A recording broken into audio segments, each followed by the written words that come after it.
Welcome to LiveWire. As you can see, I'm not Ray Tatter. Ray is running around Europe somewhere. I am Wayne Cook. Hey, we're going to have some fun today. We're going to talk to a couple groups. First of all, we're going to take you back to your childhood. We're going to do some egg hunting for Easter. And then we're going to talk to a couple scientists. So we're going to have a good time today. Come on back right after this break.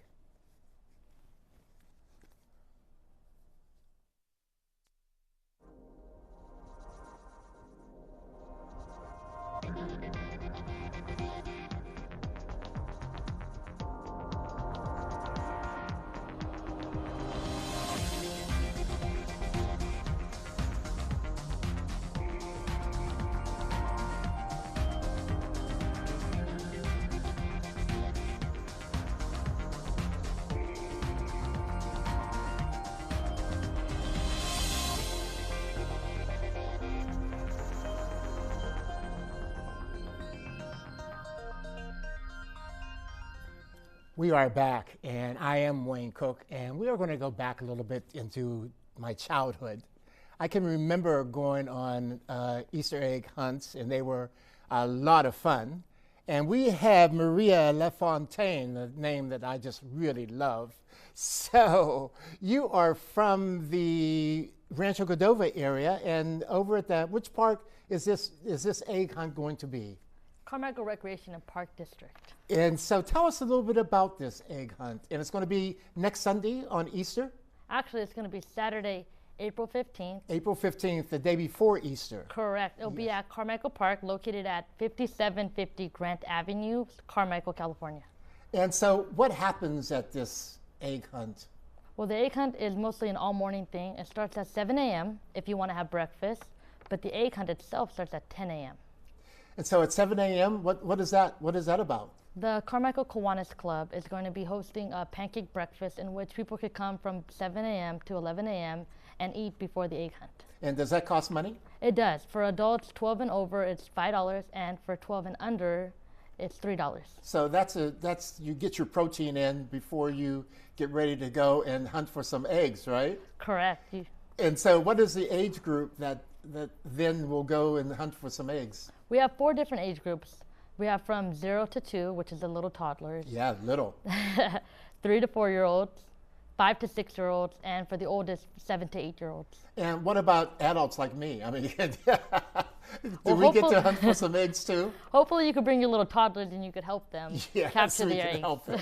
Yeah. And so tell us what happens. I mean, how do you organize this egg hunt? It takes it's an annual thing, so we deal with it all year. We're promoting it all year. We're trying to find sponsors all year. We're trying to find eggs and special prizes for the kids all year. And so, I mean, do you hide the eggs? You actually hide them, right? No, we put them in the grass, so hiding it's like digging, right? I see. We actually just randomly distribute the eggs. We try to do a fair job of distributing them. And the hunts are in a circle, so the kids get to go all around it. It's not just boxed off. So the kids are around the eggs, and it's in a field? It is in a field. It's flagged off, so they can't get in. And you have 4 different areas for the Correct. 4 different age groups, right? Yes, and okay. it starts by a cool fire. The fire department is supposed to come out, and they're supposed to have their big fire horn at 10 o'clock, letting everyone go and try to go get the eggs as fast as they can. Yeah, and so how do you stop like a bigger kid or a kid that's faster than everyone else hoarding all these eggs? We just hope that community members understand the fact that everyone has an even chance at getting these eggs. And we hope that sometimes the bigger kids give their prizes to the little kids if they don't want them. Well, and the little kids are so enthused by it. Yeah, I know it's really enthusiastic, yeah. So you've been doing this for how many years? This is going on my 2nd year. This was actually my first event last year. So you've been doing it for 2 years? Correct. Yeah, and on this egg hunt, I heard you have a special egg. We actually do. We have these cool golden eggs. Oh, may I see one? Of course. Look at this. We have approximately 100 of them, which will be divided into the 4 groups, equaling 25 in each hunt area. And these cool eggs, they have cool contributed prizes from the community, which include River Cats tickets, Sacramento Kings, souvenirs, Fliptastic, Access Dental donated cool toothbrushes. Family Fitness donated free passes for membership and stuff. Really great prizes. And so who goes out and gets these prizes? That's me. That's what your job is. Yes, I find the sponsors, I find the prizes, I stuff them, and the kids get to bring this egg back to the booth, and then they get to receive their gift. And how long does that usually take from the minute that you say go to the point where they bring the eggs back to the booth? How long does that take? Ooh, less than 10 minutes. They open the eggs and they think, let's open the gold one first. They get this cool little slip saying, congratulations, you're a golden egg winner. Please come to our Carmichael Recreation Park tent to receive your prize. Then they form about a line. Last year we only had about 30. This year we have 100 golden eggs. That line is going to be crazy, but we have multiple staff members helping. And what's in the other eggs? In the other eggs is toys and candy. Toys, candy. Of course. Yes. But no real eggs. You don't have any real eggs out there, do you? No, but we did, a week ago, we did have an egg hunt decorating class where you could have painted your eggs with the special design, which was really cool. And unfortunately, a lot of people didn't come, but we hope next year people come and design their own eggs. So the recreation district does a whole lot.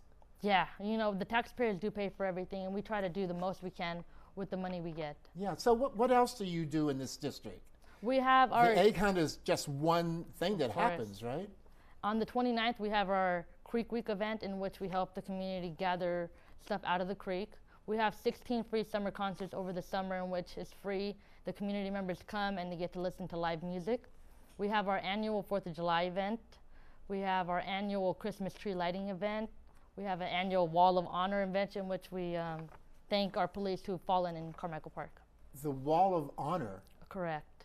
What is that again? It's a tribute to the police member who's died in Carmichael Park. Yeah, well, that's very good. Yeah. And so you've been with this district for about 2 years? Correct. And I hope for a lot more. And so you want to make it a career? I do. I actually became an intern, and now I'm a permanent part-time. And I heard you say when I was talking to you earlier that you would like to make this egg hunt bigger and better each year. Correct. And so what are some of your ideas of making it bigger and better? Well, like I said, last year we only had 30 golden eggs. Next year I hope we have 200 and more. You hope to have 200 eggs? I hope. That's my goal every year. Yeah, so that has to do with you going out and getting more sponsors, right? Correct. This year my goal was 60 and I got to 100.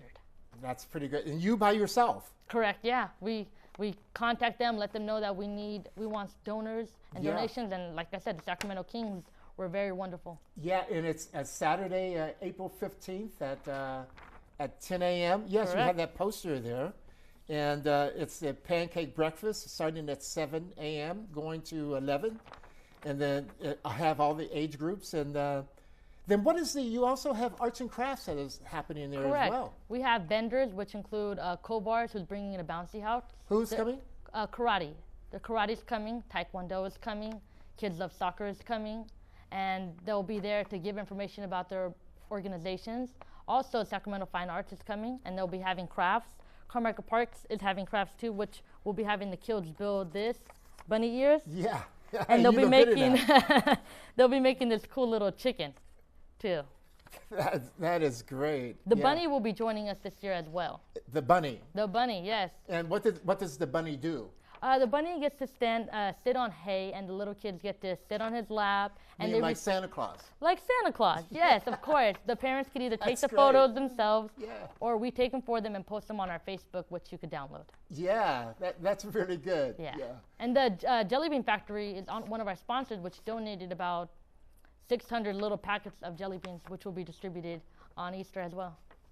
And so do you get feedback from the community about this day? We love the feedback. How does the community give you feedback? They give us feedback via Facebook.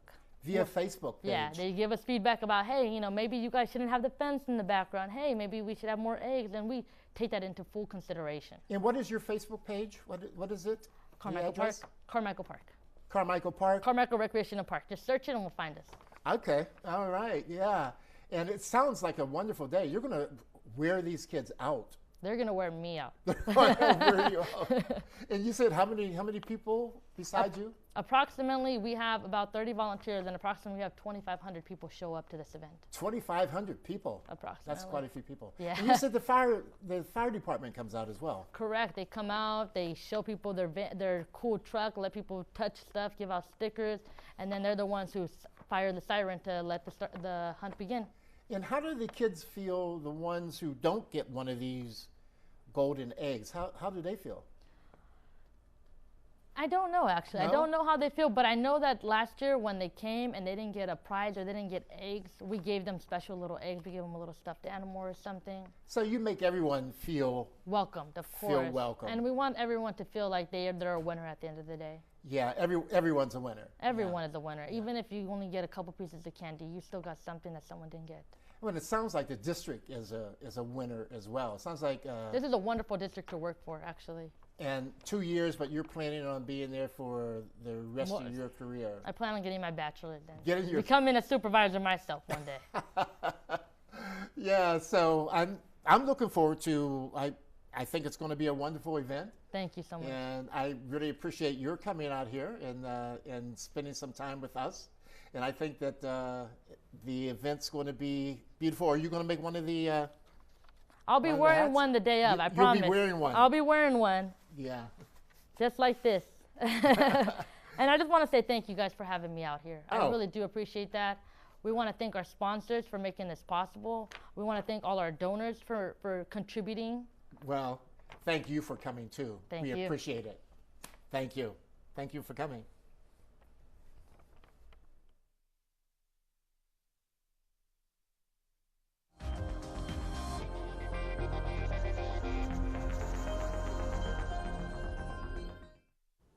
Everywhere that we go, he makes people laugh and makes people smile, and I feel like I have that quality. He's the one who always takes me fishing. And watch golf with him.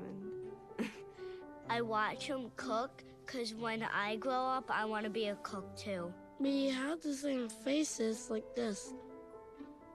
Dad is the one, when you fall, that picks you up. That unconditional sense of presence and reassurance is really what makes him my father.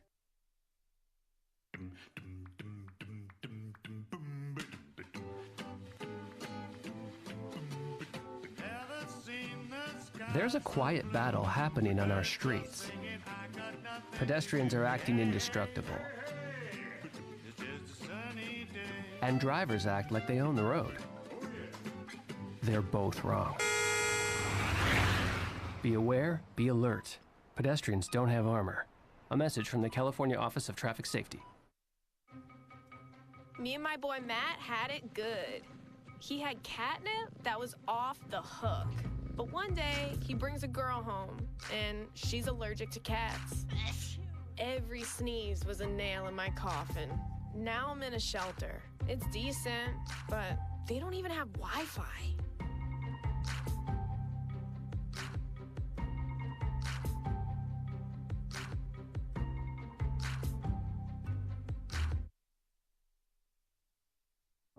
It's not always easy being a dad. Do you have panda asthma too? Does that run in the family? This is the home of the most priceless kung fu artifacts.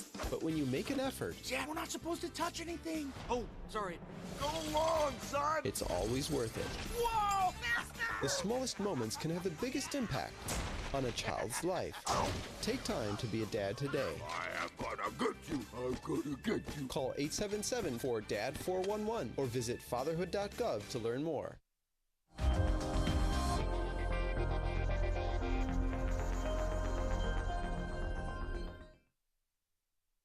We are back. Thank you for coming back. And I am here with two scientists. I am here with Trisha Lee and Adri Walker. Thank you so much for coming by. You know, I love science, and science is for everyone. You guys are here for a really important event, I think, and the beginning of something that I think should go on every year. And you are here for the beginning of a march for science. We march for a lot of other stuff. Why not march for science? So tell me about this march. Yeah, thank you. We obviously think science is really important too, being scientists, and not only that, we think it's important for non-scientists. And so this march is really an opportunity for us to engage with non-scientists and put kind of a face to a name about what science looks like in the real world, and really highlight some important concerns that face science today. So let's get it out there. This march is going to happen when? April 22nd. That's a Saturday. So not this Saturday, Saturday after that. And it is from 10 a.m., Southside Park. People are meeting. And then there will be some music and just, maybe some speakers. 12 a.m. is the march to the Capitol, where we will definitely have a bunch of speakers. There will be a kids activity zone, and it'll be a great event. So it starts at Southside Park with some great murals over there, and it's a great park to start. Yeah. And there's going to be some music, start out with some music there, and then it's you're going to march to the Capitol, exactly. to the Capitol Mall. Yes. And lots of activities that will happen over there. Yeah. What are some other activities that will happen over at the mall? So there's going to be a kids area for engaging kids with some science things that they can do.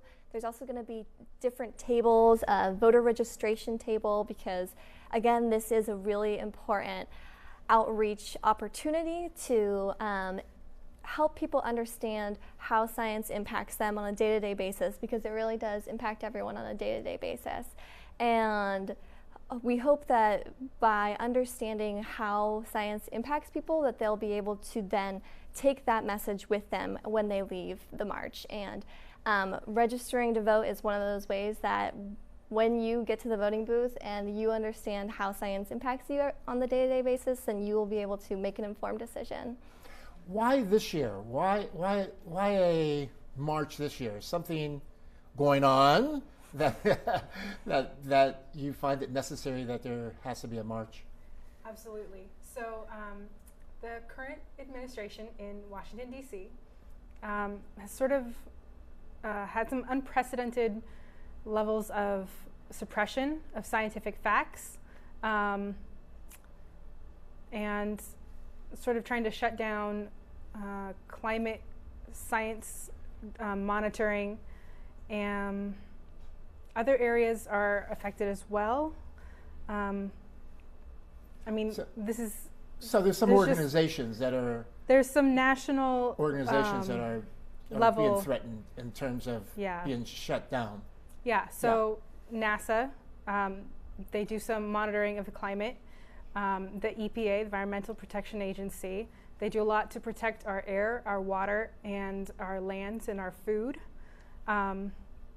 The National Oceanic Atmospheric Administration. And the National Institute of Health, which does a lot of research for medicines and funding for research in universities. And the National Science Foundation does the same thing. So medical research and environmental research are preliminarily what's being endangered right now. But science reaches a lot of corners of our lives. So there is really no separation between science and life. Absolutely. There's no separation. So it's so important. Yes, it really is. And science is never done, so it's really important that we continue to develop on research that has come out.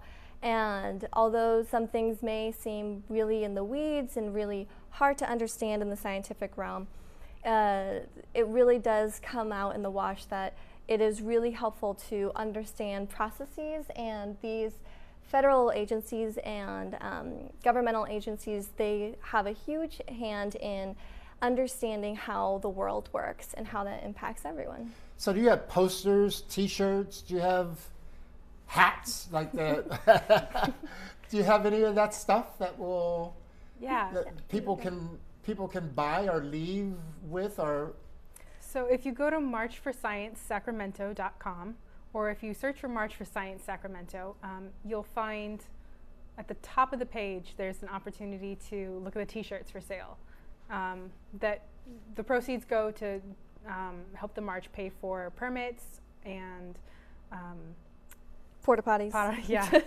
Very important Very March important. type things. Yeah. And the design is really cool on the t-shirt. It's a picture of an atom with the California bear on top. So that's our March for Science Sacramento design. We're trying to flyer a bunch of different places with that design, and hopefully you guys see it out there somewhere. So we're really getting excited about it. Yeah, I think we have a couple pictures that you guys brought with you. Yes, yes. Yeah, let's take a look at them. Here's one.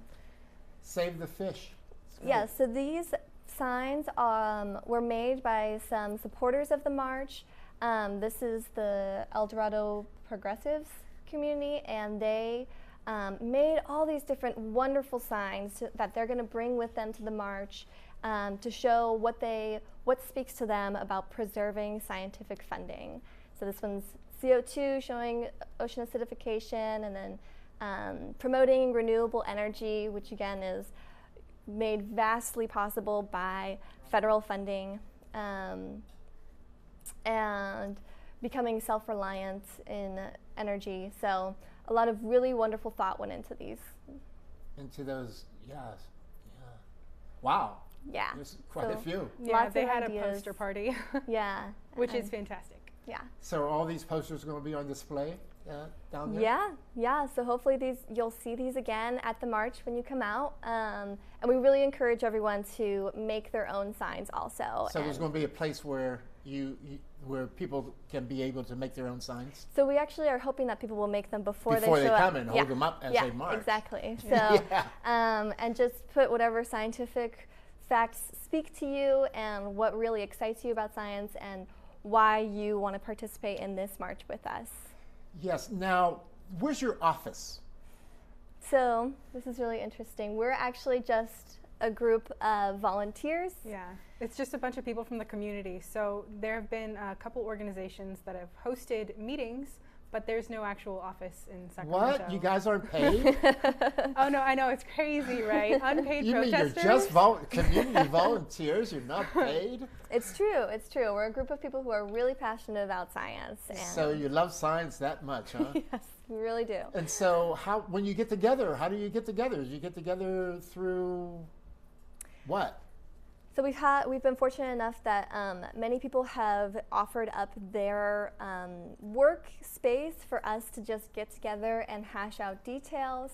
We do a lot of communication online, and we also have been able to meet at organizers' home off and on. So we meet where we can and we make it happen. It's coming together. Well, that's really fantastic. I mean, wow, get together by just talking to one another. Yeah. Word of mouth, yeah. Yeah. So how many people do you expect? So we're hoping for in the realm of 10,000 people will probably show up. We've got a lot of universities around here. We have UC Davis, Sacramento State, and University of the Pacific, not to mention the community colleges that are local. And of course, like more than just the students will be coming out. I mean, these are the rest of my family will be coming out. The rest of your family. We're expecting a lot of people because there are a lot more scientists employed in Sacramento than sometimes people realize. Yeah, so you see when it's happening, March for Science, April 22nd. Yep. Yeah, and it starts out at Southside Park. Yes. And it will end up down at the Capitol. At the Capitol, on the Capitol steps. And you have some speakers, but you can't tell us who those speakers are yet. So that's a really big surprise, huh? Yes. So the speaker lineup should be coming out very shortly. Very shortly. Yeah, so we're really you think excited. it will be somebody that we all know? There are going to be a lot of really great names that may not actually be scientists, but people who see how science impacts them and how it relates to their day-to-day life and how it relates to their communities. And so they're spokespersons for their communities, and they're here to support science and talk about how it impacts them. Yeah. Well, science really does affect us all. I mean, you see those different shows on television that scientists and kids are playing together, and it's just so much fun, but serious as well. I mean, really the environment. So Yeah. what else? Would you like to say anything before we end this session? So I think it's just really important to keep this in mind, especially how science informs policy, and that we should be asking for a more informed legislation, and also that the march doesn't end on April 22nd at the Capitol. We want to keep this momentum going, and we want to really make it apparent that people's voices matter, and that even if you aren't trained in science or don't have a scientific background, doesn't mean that you're not still a scientist at heart. And by taking your concerns and what you think about to your legislators and make some calls, write some letters and reach out, your voice can be heard. Your voice can be heard. Yeah. Yes. And you have always wanted to be a scientist, right? Yes, a lot of my background has been in science. A lot of it. And you're a scientist as well. What kind of science do you? So I am trained as a biomedical engineer. I have a bachelor's degree from Arizona State University. I'm actually working on my job search right now, and I thought I was aiming for working with the VA.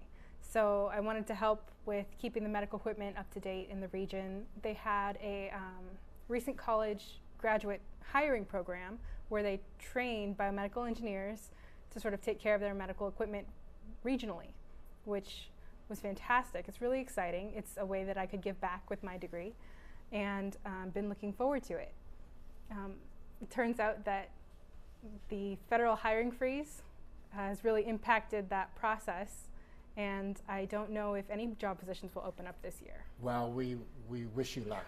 Thank you. So give us that information one more time before we leave. When and where and what time? Yes, so the March for Science is happening April 22nd, Saturday after next. We're meeting at 10 a.m. at Southside Park in Sacramento. Southside Park, folks. Yes. So we have to support them. We have to come out and march for science. It's an important march, but it's also going to be fun and very informative for the whole community. Yeah. So I want to thank you very much for coming in and informing us.